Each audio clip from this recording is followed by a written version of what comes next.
But I requested na magpalit kami ng topic kasi ayokong mag-report on the latter part of our class kasi baka maging busy kami sa school on those days. Kaya buti na lang Sir Alejandro agreed na magpalit kami ng report. Anyways, let's start with our lesson. And I just want to remind everyone that if you have questions, feel free to ask. But to tell you honestly, electronics is not my cup of tea. So a help from Sir Murphy is appreciated. Pag hindi ko po alam yung sagot, I will be asking for Sir Murphy's help na lang para masigurado na lahat ng concerns natin will be addressed. So let's start. First is the volt. Volt is the electrical unit of voltage or potential difference. The symbol is V. 1 volt is defined as energy consumption of 1 joule per electric charge in one column. 1 volt is to 1 joule, and 1 volt is equal to current of 1 ampere times the resistance of 1 ohm. So, meron na tayong mga nakikitang conversions dyan or mga computations. Those will be discussed on the latter part ng ating course. But since tayo ay nasa electronic units lang, we will be having brief discussions lang sa mga ganitong lessons. And an accumulation of electrostatic charge, such as an excess or shortage of electrons, is always associated with a voltage. There are other situations in which voltage exists. Voltage can be generated at a power plant, produced in an electrochemical reaction, or caused by light rays striking a semiconductor chip. It can be produced when an object is moved in a magnetic field or is placed in a fluctuating magnetic field.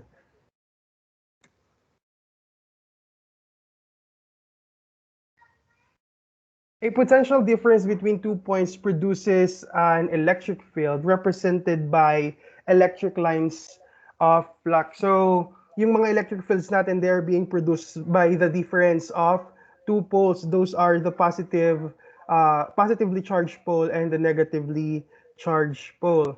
There is a pole that is relatively positive with a fewer electrons and one that is relatively negative with much more electrons. The positive pole does not necessarily have a deficiency of electrons compared with neutral objects, and the negative pole does not always have a surplus of electrons relative to neutral objects, but the negative pole always has more electrons than the positive pole. Of course, since siyang negative pole, it does have more electrons. Kasi if we'll go back to our basic lessons sa electronics natin, negatively charged atoms are the electrons, positively charged are the protons, and so on. So, it doesn't necessarily mean na uh, itong positive pole is deficit sa electrons. And hindi naman laging sinasabi na the negative pole is maraming surplus na electrons. It is not constant when it comes to this situation. And yun lang, ang point lang nito na the difference between the two will be producing an electric lines of flux. Ito sila, yung mga, ano ko ba ito may tuturo? Itong mga C-curved. The abbreviation for volt or volts is V. Sometimes smaller units are used. The millivolt is equal to 1,000 of a volt. The microvolt is equal to a millionth of a volt. It is sometimes necessary to use units larger than the volt. 1 kilovolt is 1,000 volts. 1 megavolt is 1 million volts or 1,000 kilovolts. So ito yung ating mga units na ginagamit. So hindi lang siya volt as is. Sometimes there are some instances na ginagamit natin yung smaller units ng volts such as microvolt nga, and we also use millivolt. And in some cases, meron naman mga larger units na ginagamit natin which are kilovolt and the megavolts. In a dry cell, the voltage is usually between 1.2 and 1.7 volt. In a car battery, it is 12 to 14 volts. In household utility wiring, it is a low frequency alternating current of about 117 volts for electric lights, and most appliances, uh, sorry, mali. And 234 volts for a washing machine, dryer, oven, or stove. In television sets, transformers convert 117 volt to around 450 volts for the operation of the picture tube. In some broadcast transmitters, the voltage can be several kilovolts. The largest voltage on our planet occur between clouds or between clouds and the ground in thunder showers. This potential difference can build up to several tens of megavolts. Of course, teachers, we are well aware na yung pinaka malakas na voltage na ma-acquire natin ay through the thunder showers galing sa kidlat, galing sa lightnings. Kaya naman kung mapapansin natin, bigger infrastructures meron silang lightning rod para magkaroon sila ng chances na matamaan siya ng lightning, and they will be acquiring the uh, power or electricity na maibibigay nung lightning na yon. Next is the current flow. Ay, The sir, term, yes po. i-clarify ko lang, no. Yung lightning rod natin, it is used to diffuse the current. So, yun, from the lightning rod, dinidisperse siya sa ground. So, para hindi siya i-absorb ng structure.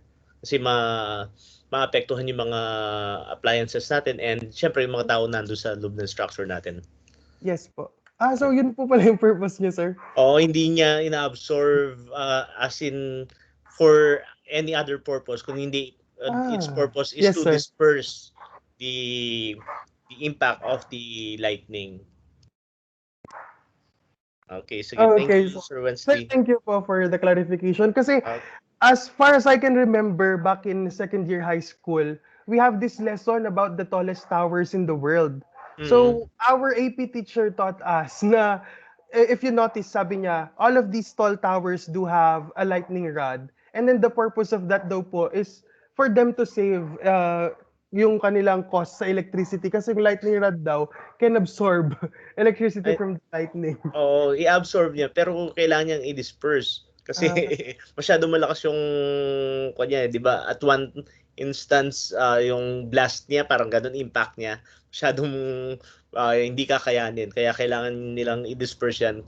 Kaya pansinin natin yung mga even yung mga parang ground na lang na iano siya sa soil. Parang ganun. Okay, sige. Okay, sir. Maraming salamat po for the information, sir. Sige, thank you. Okay. Yun po. And next is the current flow. The term current refers to the simple flow of electrons in a circuit or electrical system. You can also liken electrical current to the quantity or volume of water flowing through a water pipe. Electrical current is measured in amperage or amp. So, current flow basically kung gaano lang kalakas yung daloy ng kuryente na dumadaloy sa isang conductor, it is being measured through ampere, and that is called current flow. If a conducting or semiconducting path is provided between two poles having a potential difference, charge carriers flow in an attempt to equalize the charge between the poles. This flow of current continues as long as the path is provided, and as long as there is a charge difference between the poles. So that is the reason kung bakit po dumadaloy yung mga yung kuryente sa ating mga wire. For as long as there is a wire to travel and the charge is different, dadaloy siya. Sometimes the charge difference is equalized after a short while. This is This is the case, for example, when you touch a radiator after shuffling around on the carpet while wearing hard-soled shoes. It is also true in a lightning stroke. In these instances, the charge is equalized in a fraction of a second. Have you heard that it is the current, not the voltage, that kills? This is a literal truth, but it plays on semantics. It's like saying that the heat not the fire that burns you naturally, but there can only be a deadly current if there is enough voltage to drive it through your bodies. Meaning to say, ang papatay sa'yo ay yung bilis nung daloy niya, but yung voltage, the intensity, must also be considered. Ano nga ba ako? You don't have to worry when handling flashlight cells, but you'd better be extremely careful around household utility circuits. A voltage of 1.2 to 1.7 volts can't normally pump a dangerous current through you, but a voltage of 117 volts almost always can. Next is the ampere. Current is a measure of the rate which or at which charge carriers flow. The standard unit of the ampere. The standard unit is the ampere. Sobrang kabado ko, sorry ah. This represents one coulomb or 6 sextillion 240 quintillion of charge carriers flowing every second past a given point. The ampere, often shortened to amp, is the base unit of electronic current in the International System of Units.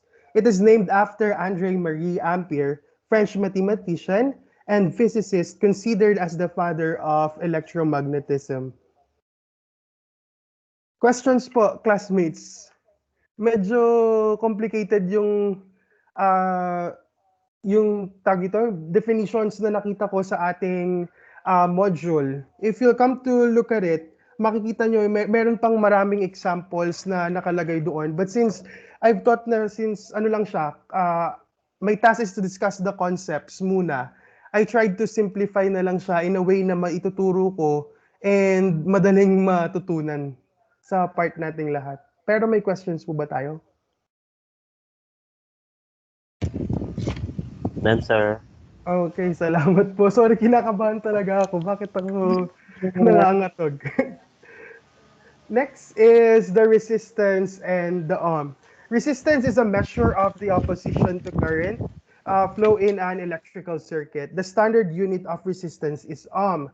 This is sometimes symbolized by the uppercase Greek letter omega. You'll sometimes hear about kilo ohm symbolized by K and the omega sign. And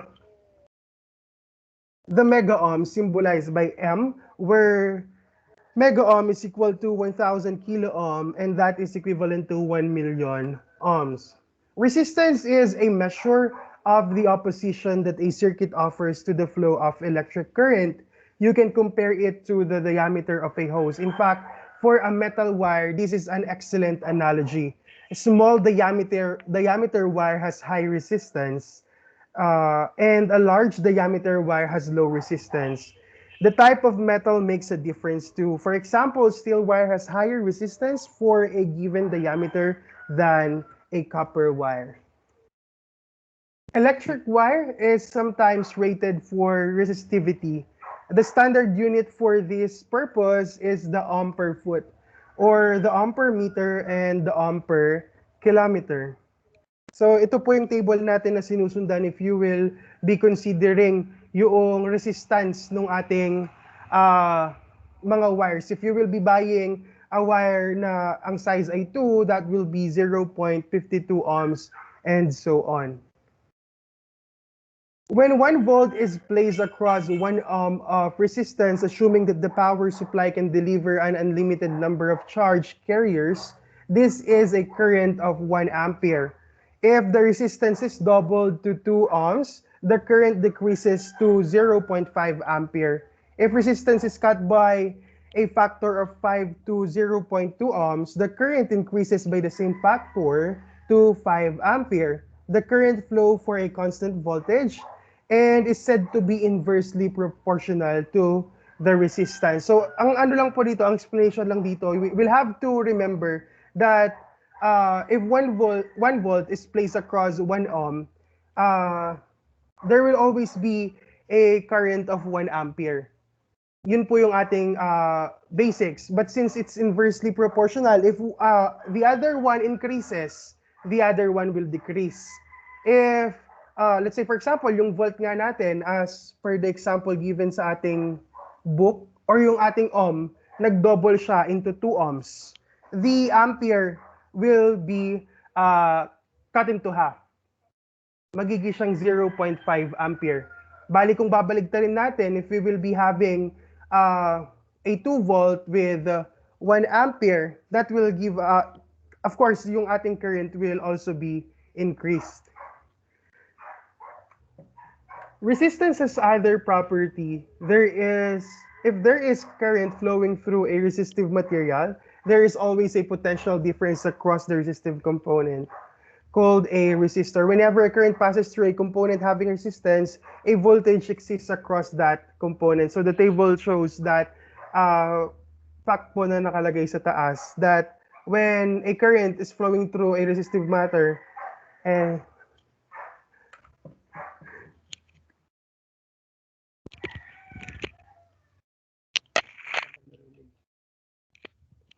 nag-appear po ba sa inyo? Nawawala po siya sa akin eh. Yes sir, naka-appear po. Sir, pwede mag-ask regarding dun kanina sa mga wire sizes. Ano po yun, sir? Yung sa mga wire sizes kanina, ito yun sa AWG, yung American Wire Gauge. Sir, ang ibig sabihin po ba itong mga wire size na 2468? Kapag for example, kapag what do we call this? Kapag maiksi ba yung yung wire, mas malakas ba yung impact ng resistance? Or kapag mahaba yung wire, mas malaki yung impact ng resistance? Yes, sir. As discussed by Sir Murphy last time, the longer the wire, the resistance ay mas mataas.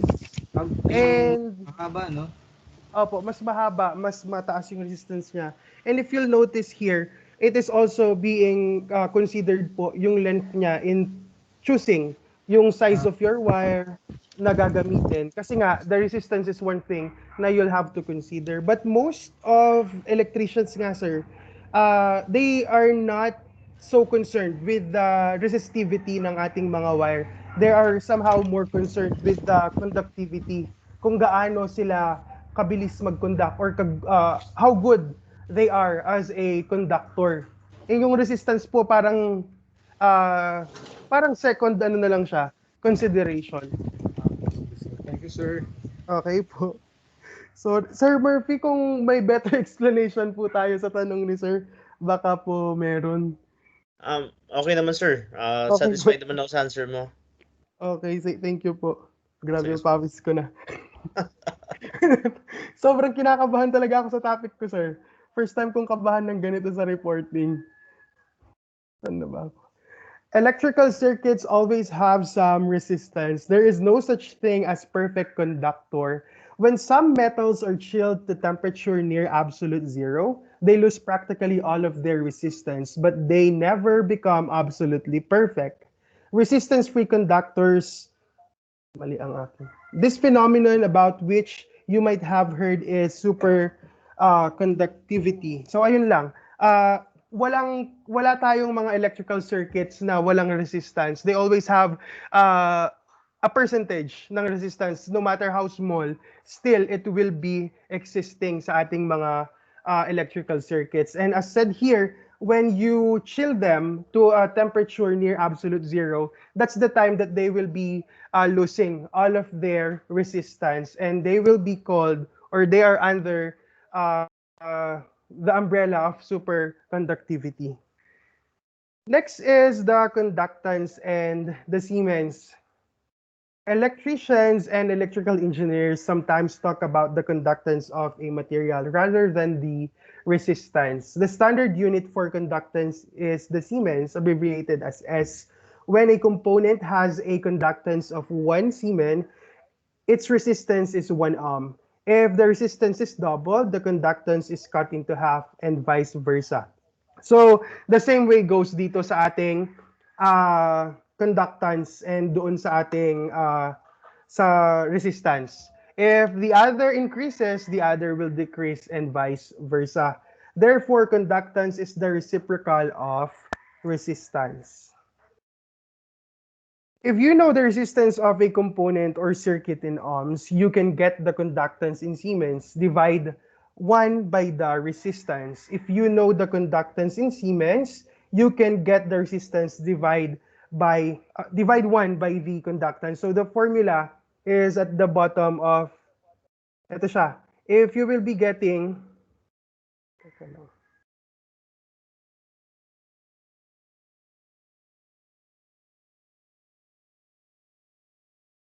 Resistance as a variable quantity is denoted by an italicized uppercase letter R. Conductance as a variable quantity is denoted as a italicized upper letter G. If we express edit it.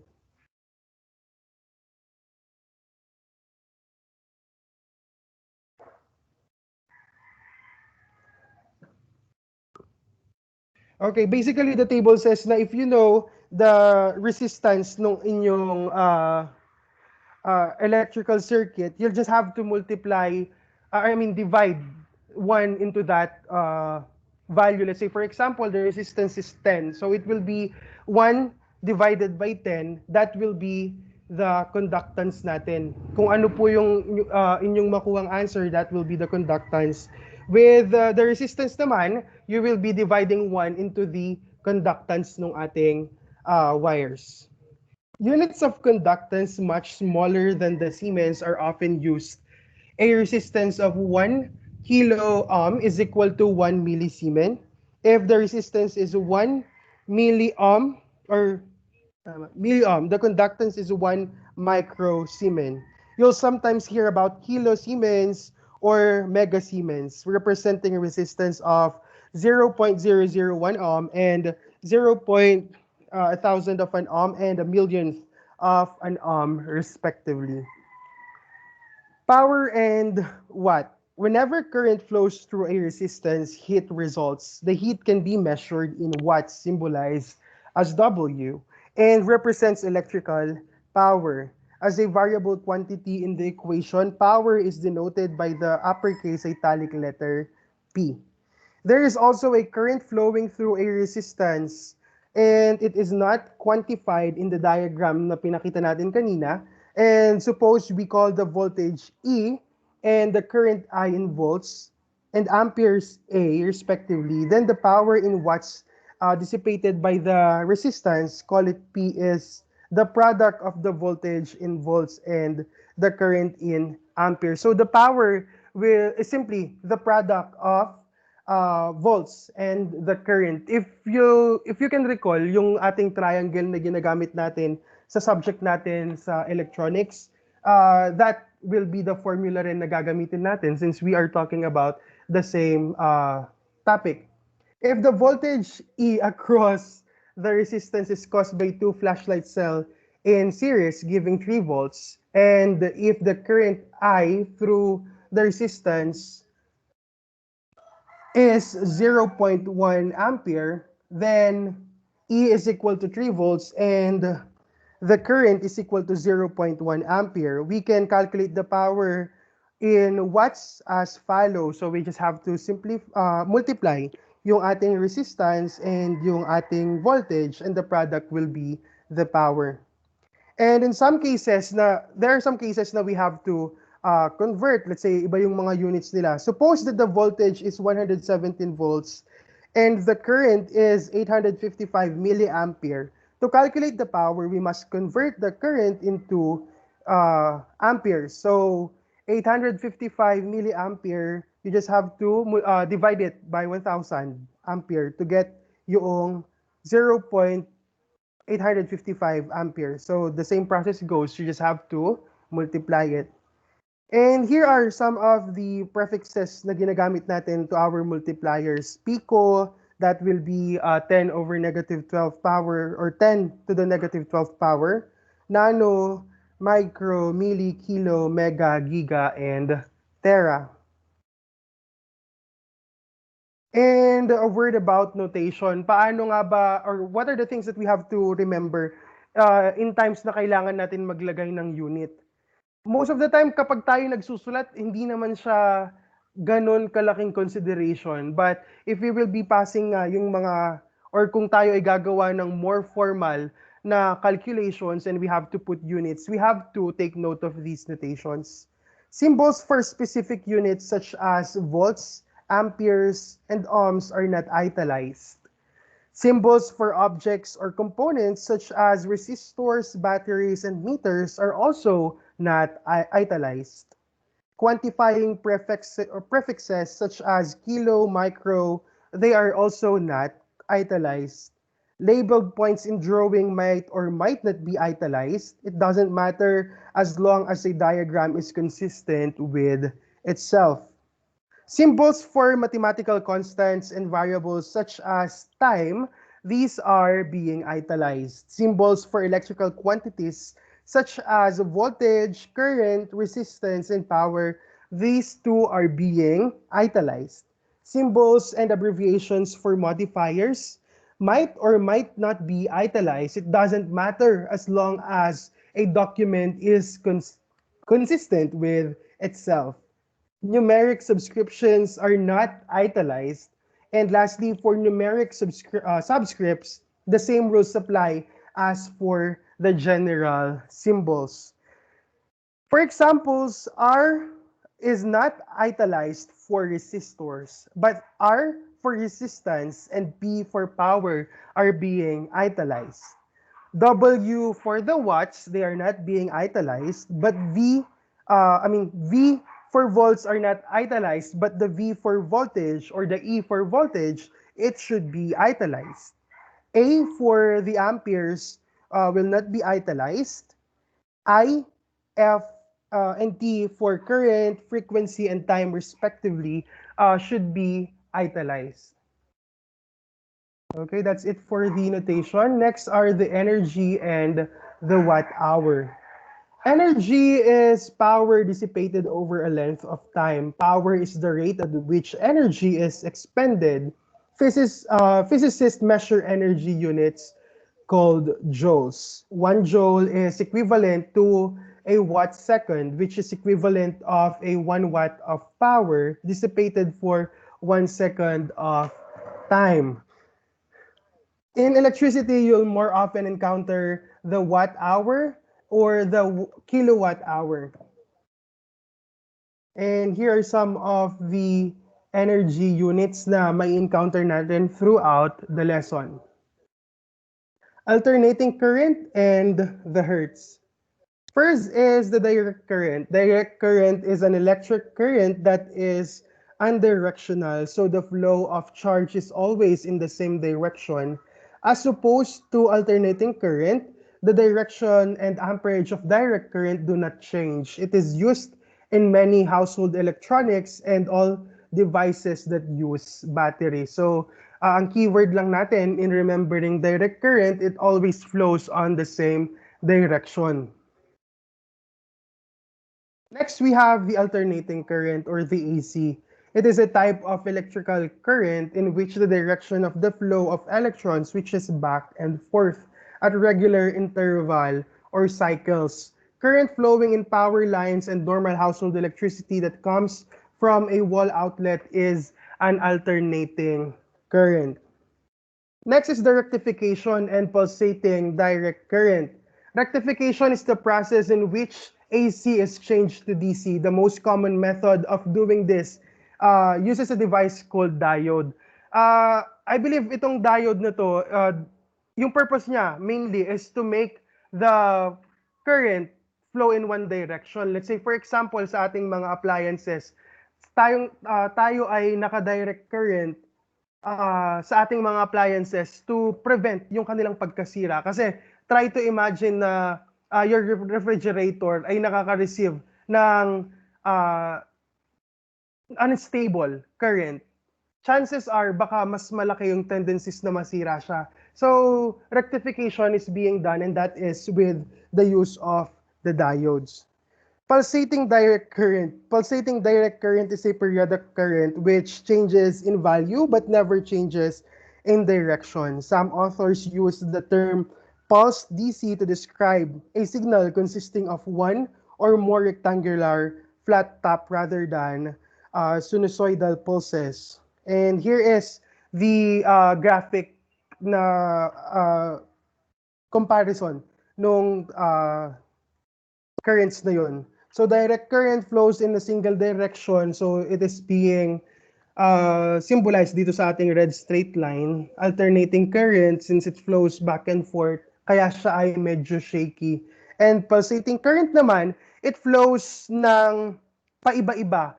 But it is consistent doon sa kung paano yung kanyang pag-flow. And the variable, ito yung sabog talaga yung kanyang pag-flow. It may arise, pwede siyang bumaba, and so on. Next are the magnetic fields. Magnetic fields are produced when the atoms of certain materials align themselves. Iron is the most common metal that has this property. The atoms of iron in the core of the Earth have become aligned to some extent. This is a complex interaction caused by the rotation of our planet and its motion with respect to the magnetic field of the sun.